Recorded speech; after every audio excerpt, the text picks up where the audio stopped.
Bonjour à tous, je suis Roland Massenet, président de la société Incentive, et je suis ravi de vous accueillir aujourd'hui pour une nouvelle édition de nos webinaires de l'excellence commerciale. Aujourd'hui, nous allons aborder un sujet d'actualité. Le président de la République a annoncé le début d'une autre ère à la fin du confinement pour le 11 mai.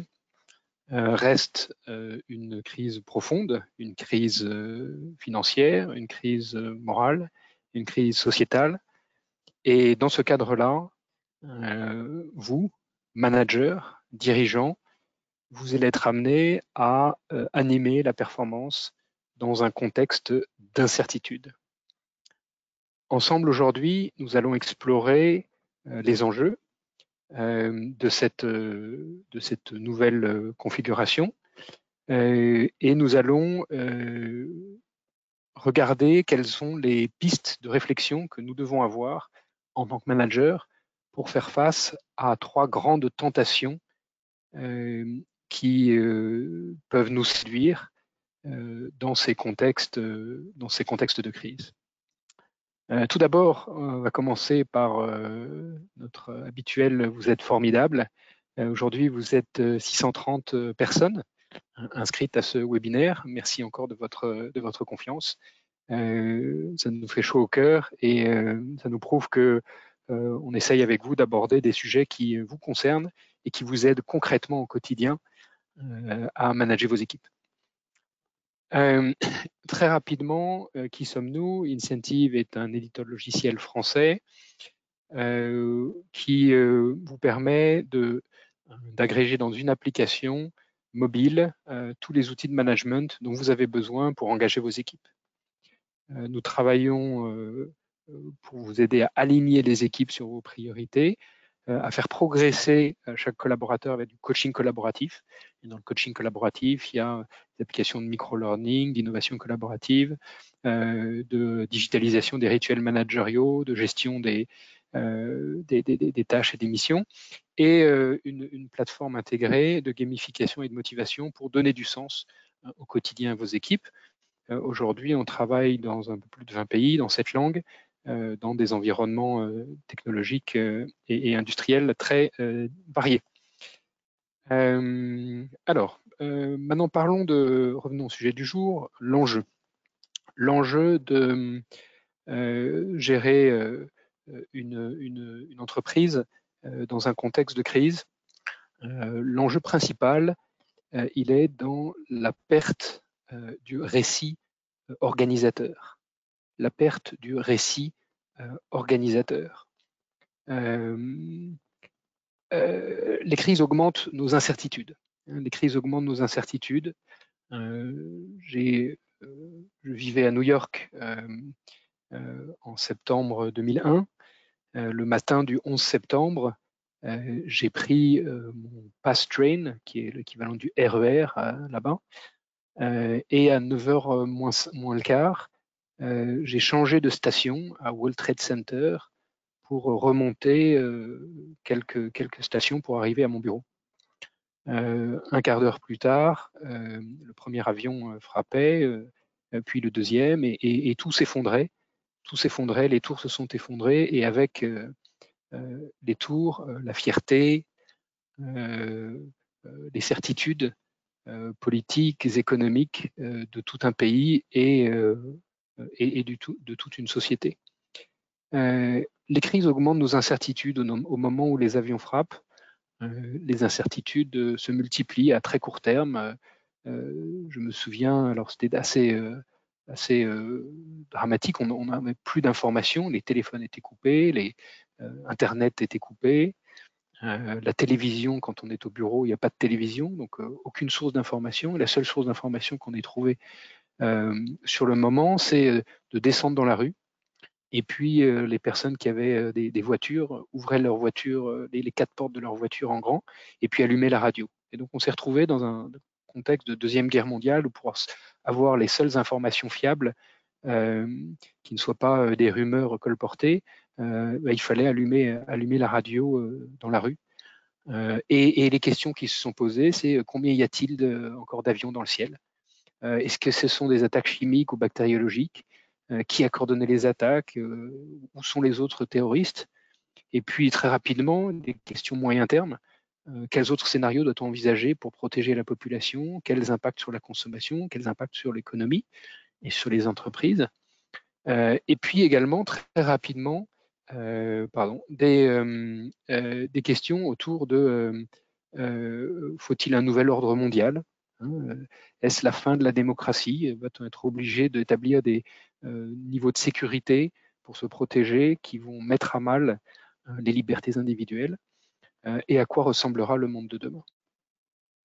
Et vous voyez que parmi ces questions, il y en a beaucoup qu'on retrouve aujourd'hui dans notre contexte.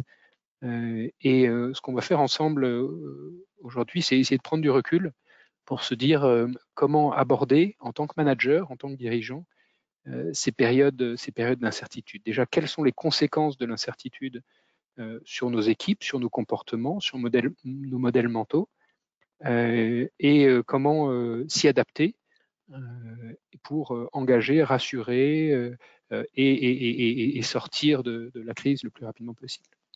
Alors, les crises augmentent nos incertitudes euh, et les crises dans l'incertitude ont fait appel à notre cerveau limbique. Notre cerveau limbique. Notre cerveau limbique, c'est le siège de nos émotions, une partie de nos besoins fondamentaux. Le cerveau reptilien, c'est celui qui est le plus ancien. C'est celui qui nous permet de réagir quand nous sommes en danger de mort. Ce sont tous les réflexes que nous avons pour nous protéger.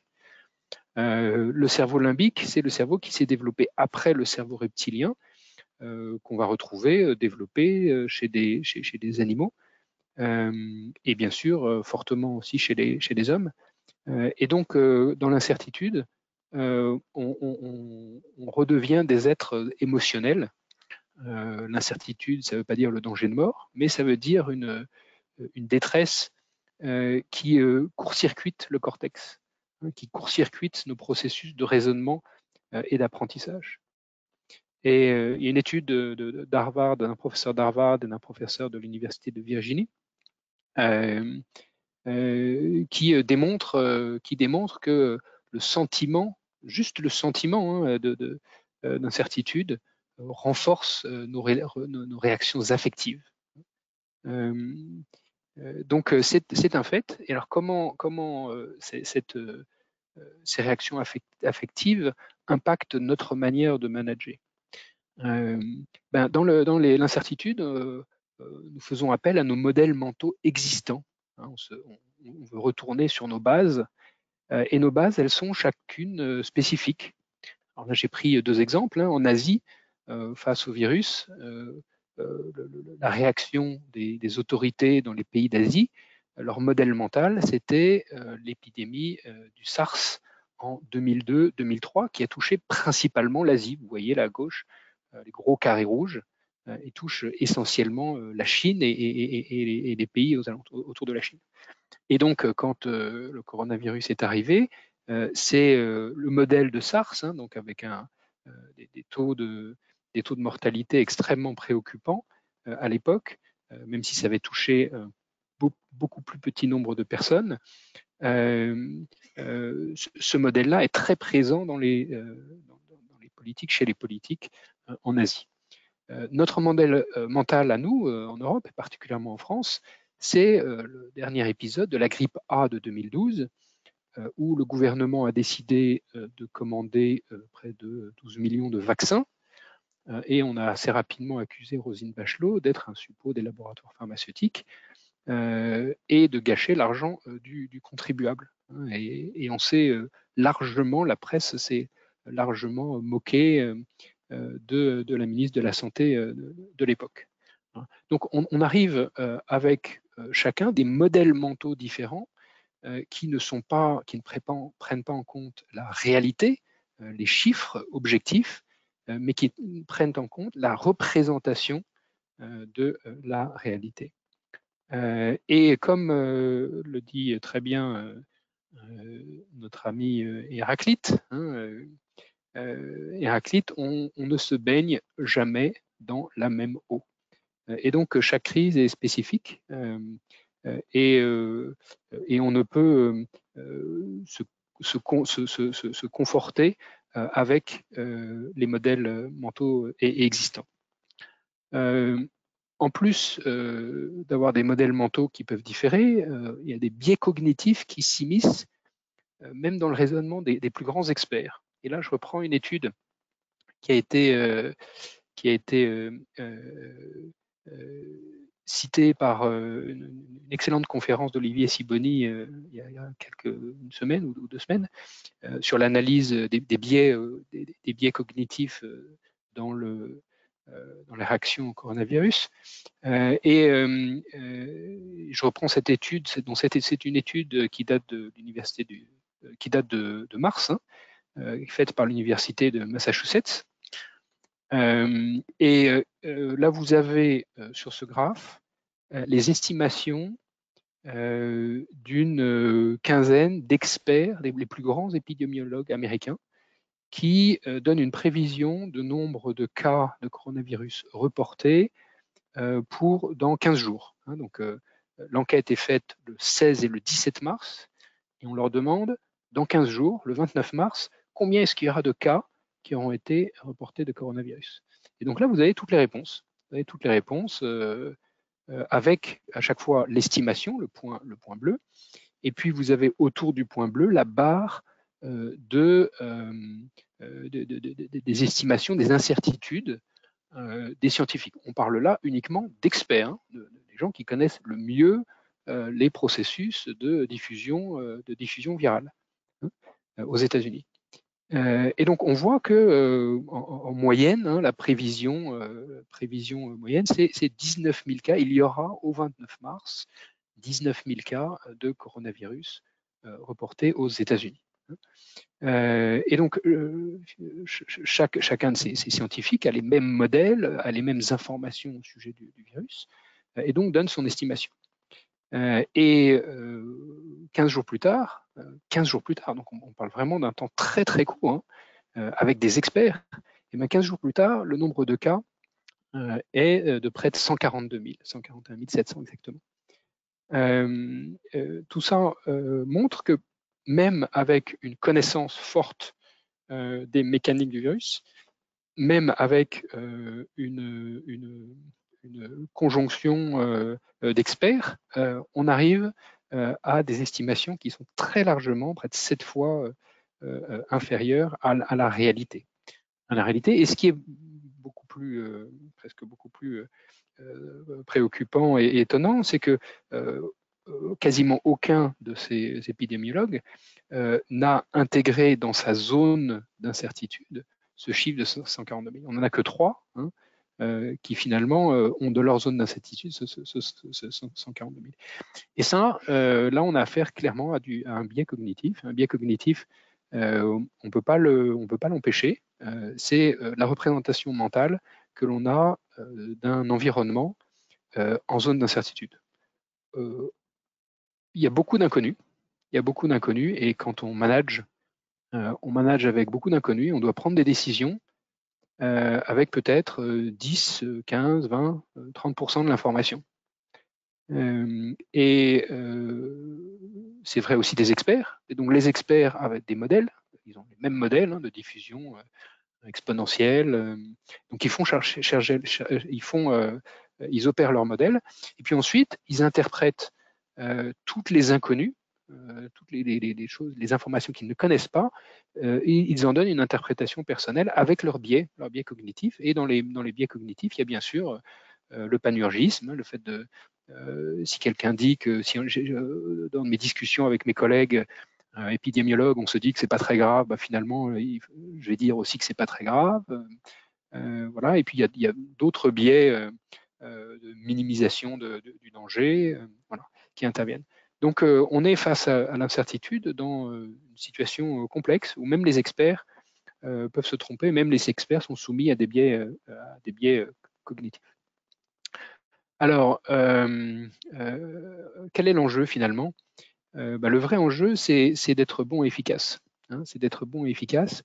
parce que le coronavirus tue malheureusement beaucoup de personnes, hein, et j'espère que vous tous êtes en bonne santé et que vos proches sont en bonne santé. Après le coronavirus, nous allons affronter une crise, et les crises provoquent également des drames. Et un livre très récent, date du mois dernier, a été publié par le prix Nobel Angus Deaton et une économiste, Anne Case, qui ont évalué le coût du désespoir professionnel et personnel aux États-Unis. Et ils ont estimé le nombre de victimes de ce désespoir, hein, lié à un modèle économique, à 600 000 entre 1999 et 2017. Donc notre enjeu, nous managers, nous dirigeants, il est important et il est vital pour l'économie et donc pour les citoyens. Et donc on va essayer ensemble d'explorer quelques tentations, et les réponses qu'on peut y apporter. Alors la crise, elle entraîne la perte du rôle structurant des routines, de l'organisation sociale. Et donc, elle nous invite, elle nous invite dans des nouveaux chemins et dans des vieilles tentations. Je vous ai structuré la présentation autour de 3 tentations majeures que l'on peut avoir en tant que décisionnaire dans les crises. Chacune des solutions vise à rassurer. Dans l'incertitude, on a besoin d'être rassuré. On a envie d'abord de se rassurer soi-même, et puis ensuite on a envie de rassurer les autres. Et pour se rassurer, il y a 3 moyens. Et le premier, c'est croire en une solution miracle. Le deuxième, c'est centraliser le pouvoir et le rendre autocratique, voire dictatorial. Et la troisième tentation, pour se rassurer, c'est de construire des murs, de construire des forteresses pour se protéger. Voilà. Alors, on va explorer chacun de ces trois enjeux, hein, chacune de ces 3 tentations, et voir comment est-ce qu'on peut y apporter certaines idées, certaines solutions. Et puis bien sûr, lors de vos questions à la fin de ce webinaire, je suis bien sûr à votre disposition pour échanger et partager. Alors, tout d'abord, nous sommes tous en tant que managers des Magritte. On l'a dit tout à l'heure. Alors Magritte, il fait ce tableau, ceci n'est pas une pipe, un tableau surréaliste. Dire c'est absurde. Mais non, c'est pas absurde en fait. Il juste dit que ce que l'on voit là, c'est la représentation d'une pipe. Ce n'est pas une pipe, c'est un tableau qui représente une pipe. Et bien, en tant que manager, nous avons tous une vision de la réalité, une perception de la réalité, mais ce n'est jamais la réalité elle-même. Hein, si on reprend la grande idée de Platon, la séparation du monde des sens et du monde des idées, nous sommes tous dans la caverne et nous voyons des ombres de la réalité projetées sur le mur de la caverne. Et nous n'avons pas accès au monde des idées. Ben, nous n'avons pas accès à la réalité puisque 80% des informations nous échappent et nous devons pourtant manager, nous devons pourtant prendre des décisions. Et cette seule prise de conscience est importante puisqu'elle nous engage à faire face à cette situation avec objectivité. Alors, comment combattre les 3 grandes tentations?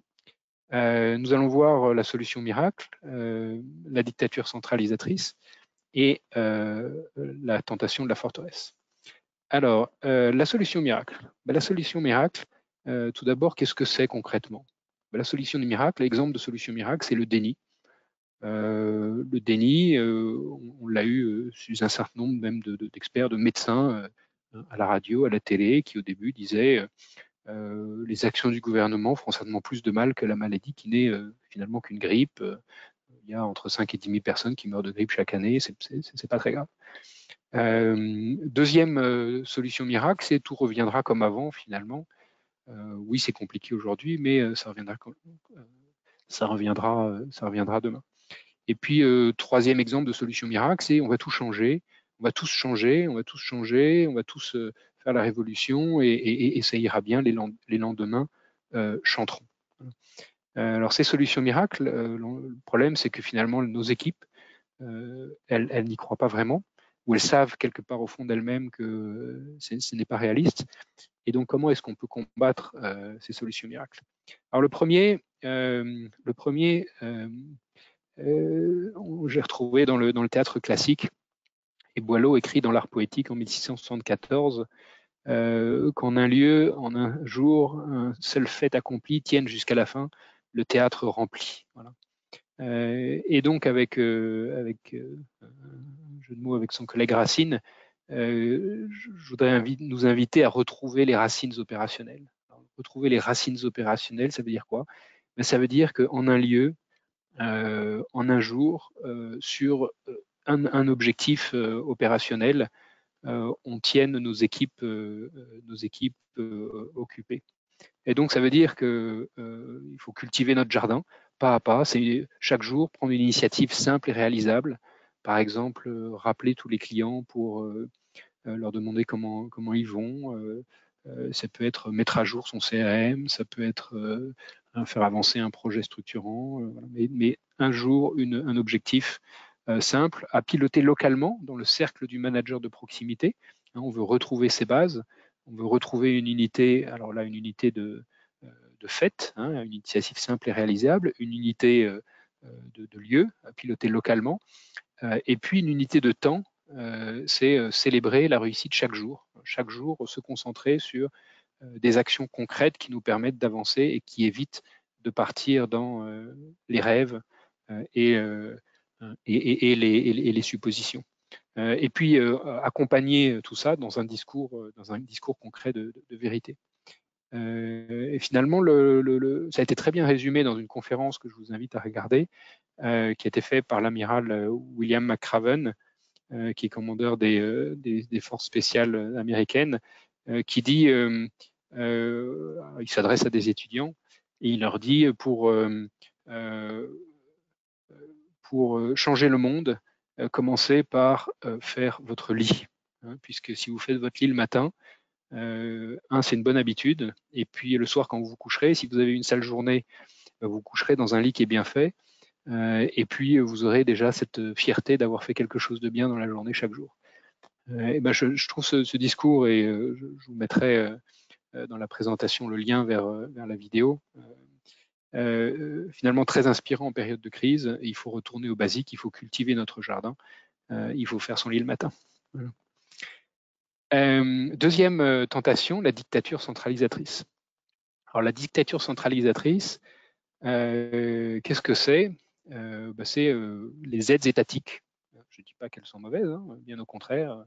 Le gouvernement réagit avec beaucoup de rapidité, d'agilité et de pertinence pour toutes les entreprises. Mais c'est une tentation centralisatrice. Les aides étatiques, la validation de tous les budgets dans les organisations. Là encore, je ne dis pas que c'est mauvais, il faut préserver le cash.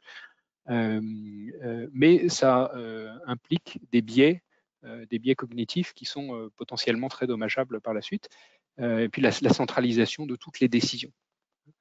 Et dans un cadre de perte du récit organisateur, on a la tentation de centraliser les décisions, de retrouver une hiérarchie forte. Et cette hiérarchie forte, elle va à l'encontre de ce dont on a besoin pour sentir la crise. Ce peut être des moments temporaires pour consolider et faire face aux urgences les plus pressantes, mais ça sera toujours très court terme. Et très rapidement, il faut revenir à un modèle d'organisation. Vous avez lu le livre de Frédéric Laloux, Reinventing Organizations, il décrit 5 différents modèles d'organisation historiques. L'organisation hiérarchique, dont le modèle est l'armée ou les églises, l'Église catholique par exemple, hiérarchique. Ces modèles-là ont évolué vers des modèles collaboratifs dans les années 60-70, notamment avec le lean manufacturing et les ateliers pour résoudre des problèmes localement dans l'usine à côté des machines. Et puis progressivement, on doit développer, parce que les marchés évoluent très rapidement, parce qu'aussi les collaborateurs en ont besoin, des modèles d'organisation autonomes. Alors bien sûr, chaque société, chaque entreprise a dans son ADN une partie hiérarchique, une partie de collaboratif et une partie d'autonome. Et la grande tendance, et nous ce qu'on essaie de faire aussi chez Incentive, c'est d'accompagner nos clients vers plus d'autonomie des équipes locales pour avoir plus d'agilité, plus de réactivité. Et bien, ce que fait la tentation de la forteresse, ce que fait la tentation du pouvoir centralisateur, c'est de revenir au hiérarchique. C'est de revenir au hiérarchique et donc de revenir en arrière, alors que la crise est une opportunité de faire avancer certains sujets. On le voit notamment avec l'utilisation du digital et le travail à distance.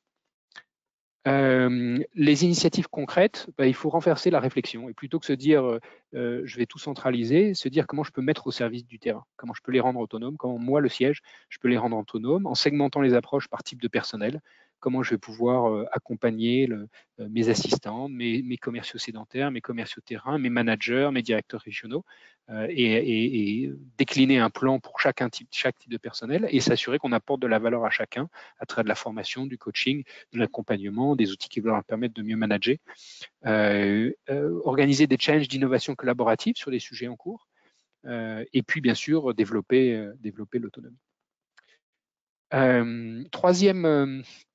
Troisième grande tentation, la forteresse. La forteresse face aux terreurs, on a envie de se réconforter entre des murs. Des exemples de forteresses, ils sont nombreux. Les plus grandes forteresses, elles sont humaines, hein, se murer dans le silence, fermer les frontières pour des pays, se réfugier derrière l'inconnu en se disant bon, tout meilleur, je connais rien, donc il y a trop d'incertitudes, je peux pas prendre de décision, je peux pas avancer, je peux pas décider quoi faire, je peux pas faire de plan. Voilà. Et puis les forteresses, c'est aussi se protéger des questions difficiles. C'est éviter de répondre ou utiliser la langue de bois quand on a des collaborateurs qui nous disent mais finalement est-ce que je vais perdre mon job, est-ce que mon agence elle va fermer, est-ce que l'entreprise elle va faire faillite. Ça aussi c'est un exemple de forteresse. Alors pour éviter pour échapper à cette tentation, voilà les quelques mesures que prennent aujourd'hui nos clients dans ces contextes pour manager leur performance.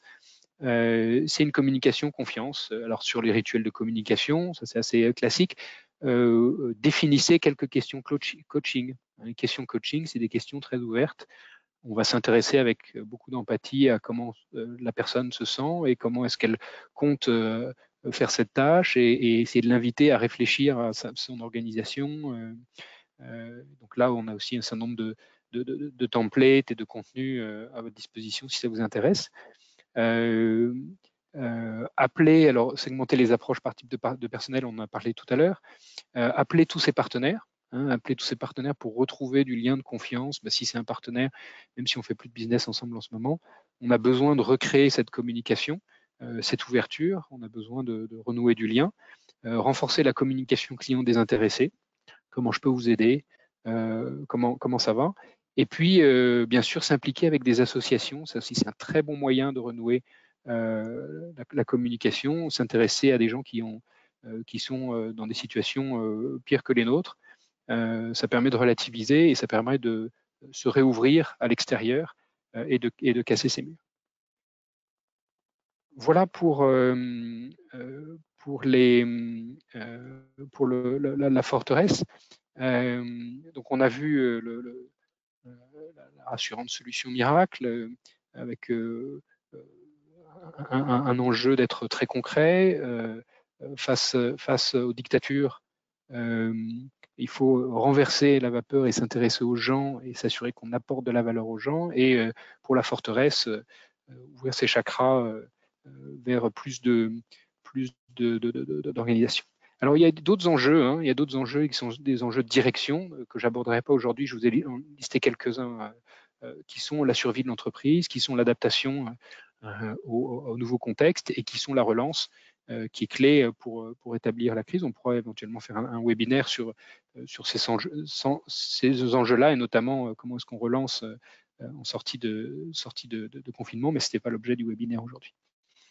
Alors en résumé, je vous ai pris pour résumer ce qu'on s'est dit. Je vous ai pris une œuvre de Peter Bruegel l'Ancien, qui date de 1458 et qui est La chute d'Icare. Et ce tableau résume merveilleusement bien ce qu'on fait, comment on réagit face aux crises. Alors, 1548, voilà, on est dans le déploiement de la réforme un peu partout en Europe. Et là, vous avez la chute d'Icare. Alors, Icare, on le voit quasiment pas. On le voit, je vais essayer de vous le montrer. Voilà, il est ici en bas à droite. On voit ses jambes qui tombent. Alors, je ne sais pas si vous vous souvenez de l'histoire d'Icare. Hein. Icare, il vole avec son père qui s'appelle Dédale, et puis il aime bien voler, et donc il demande à son père de lui aussi avoir des ailes. Et puis, son père Dédale lui colle des ailes sur le dos avec de la cire. Et puis Dédale, Icare est tenté par s'approcher du soleil, il s'approche du soleil, la cire fond, et donc Icare tombe dans l'eau. Et donc on a une crise verticale, une chute brutale dans l'eau. Et on va voir dans ce tableau tous les éléments dont on a parlé. Hein. Donc la chute, la crise. On a la personne qui regarde vers le haut, le berger qui regarde vers le haut, vers des solutions miracles. Hein. Il se dit peut-être que le ciel peut nous aider.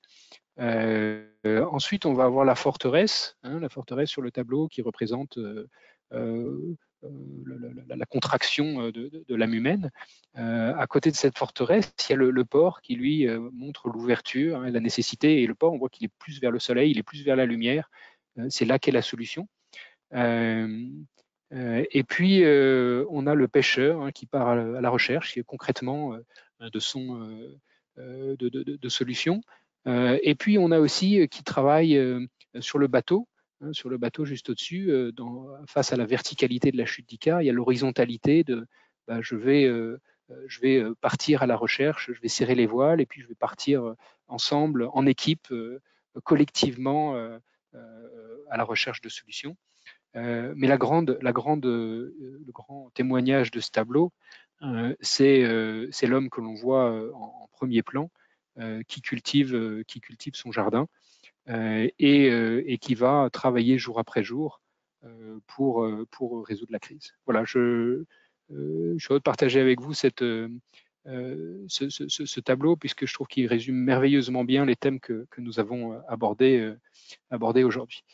Je vois qu'il est midi 2. Très rapidement, je vous balaye quelques idées bonus.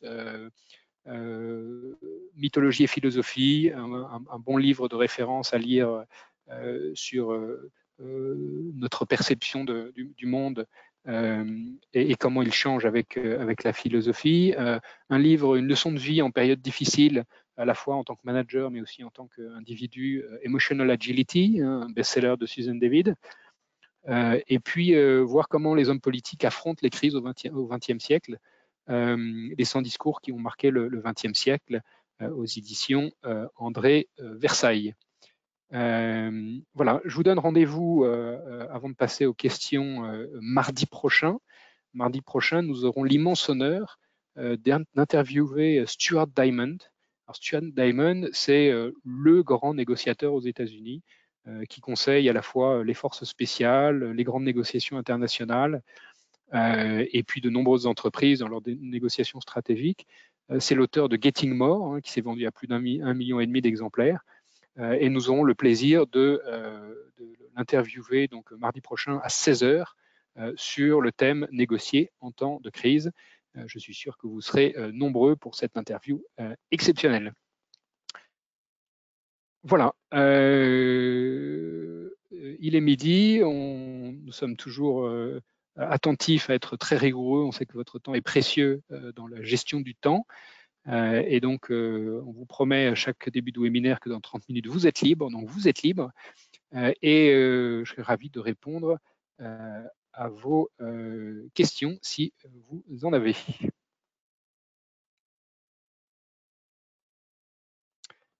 Alors, pouvez-vous reciter l'auteur des différentes formes d'organisation?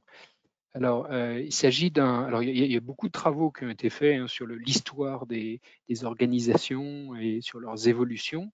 Le livre que j'ai cité s'appelle Reinventing Organizations, et était écrit par un franco-canadien, je crois, qui s'appelle Frédéric Laloux. Frédéric Laloux, Reinventing Organizations. Et lui décrit de façon très détaillée et absolument passionnante, très illustrée, les différents modèles que l'on peut trouver.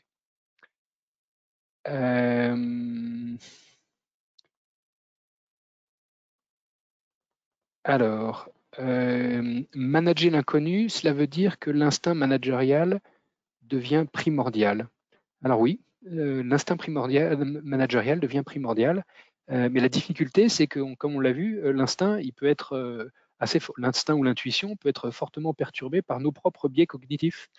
Et nos propres biais cognitifs sont impactés parce que le fait que nous aussi, en tant que manager, on est des hommes, et donc on fait appel à notre cerveau émotionnel, et que donc on va être soumis, comme les experts américains, on va être soumis à ces biais-là. Donc tout l'enjeu, c'est pas d'éviter les biais parce qu'on ne peut pas les éviter. Si on savait les éviter, ce ne seraient pas des biais. On ne peut pas les éviter. En revanche, il faut travailler de façon collaborative avec des processus et surtout retrouver le terrain. Donc l'instinct managérial, oui, à partir du moment où c'est un instinct qui va nous aider à retrouver du sens, du concret, du terrain, du quotidien avec les équipes. J'ai une autre question.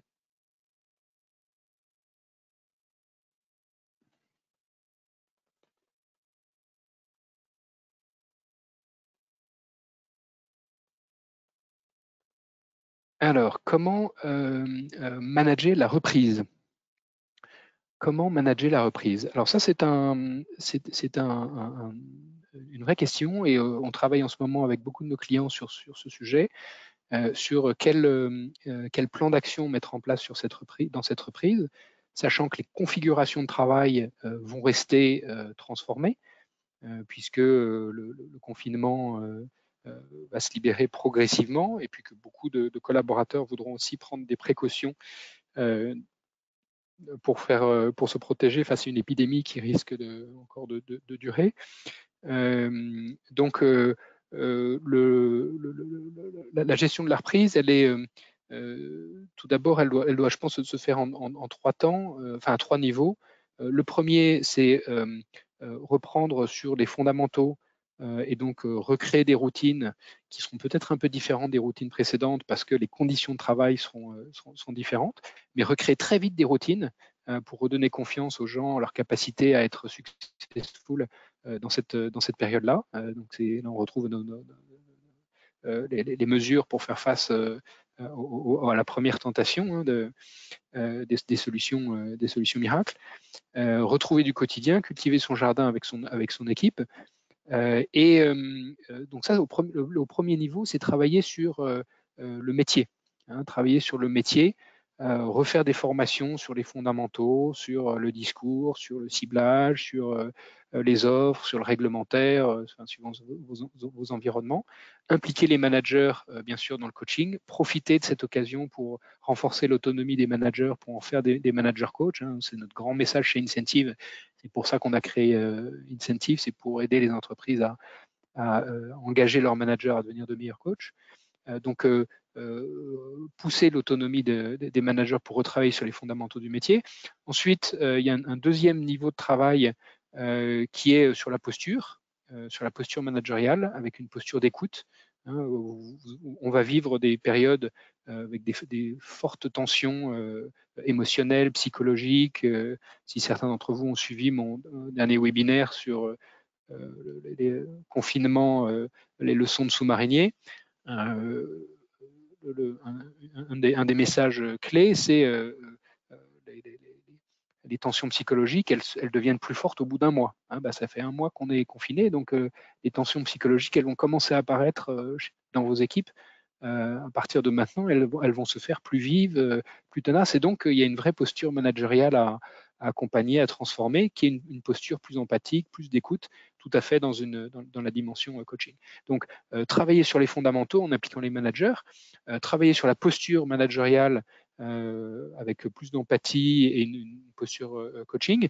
Et puis le troisième niveau de travail, c'est sur l'aspirationnel. Donc c'est redonner du sens au quotidien, et ça peut se faire à travers des conférences ou des webconférences que vous diffusez à vos équipes toutes les semaines sur des sujets qui les touchent, qui peuvent être des sujets managériaux, qui peuvent être des sujets qui les sortent de leur environnement. Et donc nous, on organise un certain nombre de webconférences avec nos clients pour leurs équipes commerciales, en pouvant répondre ensuite à leurs questions en direct. Et puis, ça vous permet, vous aussi, de prendre un peu de recul et finalement de dire quels sont les grands messages que je veux passer à mon organisation dans ces moments-là, et trouver les personnes qui vont pouvoir intervenir. Donc, comment manager la reprise? Voilà, retrouver les fondamentaux, accompagner les managers dans un changement de posture pour être sûr qu'ils aient le bon discours, à la fois très terrain et très empathique. Et puis, travailler sur l'aspirationnel pour redonner espoir et redonner confiance à l'ensemble des équipes.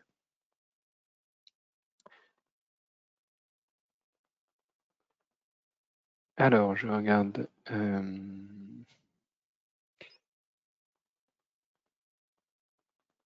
Alors, comment avoir accès à une rediffusion de ce webinaire? Merci. Alors, on va vous envoyer après le webinaire un lien où vous pourrez voir ce webinaire en replay. Également le support de présentation. Support de présentation. Alors, il y a quelqu'un qui mentionne, petit correctif, Frédéric Laloux est belge. Alors absolument, désolé de cette erreur, et toutes mes excuses à Frédéric Laloux pour l'avoir pris pour un franco-canadien. Voilà. Alors, autre question, on dit souvent que c'est en période de crise qu'il faut investir et notamment recruter, même avec les prévisions économiques actuelles. Alors là, c'est aussi une question qui nous est souvent posée. Je suis au bord d'un certain nombre de startups qui sont dans des tensions financières tendues. Donc, se pose la question, est-ce que j'investis, est-ce que je n'investis pas, est-ce que je bloque tout? Et là, je pense qu'en tant que chef d'entreprise, en tant que manager, on a deux devoirs. Le premier, c'est de sécuriser la survie de l'entreprise. Et ça, c'est le premier objectif de tout dirigeant, sécuriser la survie de l'entreprise. Et donc, il faut prendre toutes les mesures pour assurer cette survie. Et si pour assurer cette survie, ça passe par arrêter les recrutements, couper les coûts, il faut le faire. Il faut le faire. Et là, il faut être assez centralisateur et piloter ses coûts. Donc, le premier objectif du chef d'entreprise, c'est de sécuriser la survie de l'entreprise. Et le deuxième objectif, c'est de se projeter dans l'avenir. Et c'est d'aider ses équipes à se projeter dans l'avenir. Et donc, une fois qu'on a répondu au premier objectif, qui est la survie de l'entreprise, là, on peut, de façon choisie, sélectionner les sujets sur lesquels l'entreprise a une position concurrentielle forte, une proposition de valeur différenciante. Et sur cette proposition de valeur, là, j'engage les dirigeants avec lesquels j'échange, je les engage à continuer à investir et à ne pas freiner leur recrutement, notamment sur des sujets stratégiques où les talents sont rares. On parle de commerciaux B2B, on parle de développeurs pour des éditeurs de logiciels. Voilà. Donc en période de crise, d'abord sauver son entreprise et puis ensuite continuer à investir sur le cœur stratégique. Voilà, il est 12h15. Je vous remercie beaucoup de votre présence, de vos questions toujours riches. Vous pouvez bien sûr retrouver le replay et je vous donne rendez-vous avec Simon Van den Driesch, un cofondateur d'Incentive, et Monsieur Diamond pour mardi à 16h pour cette extraordinaire interview sur négocier en période de crise. Je vous remercie à tous et je vous souhaite une excellente journée. Portez-vous bien, prenez bien soin les uns des autres.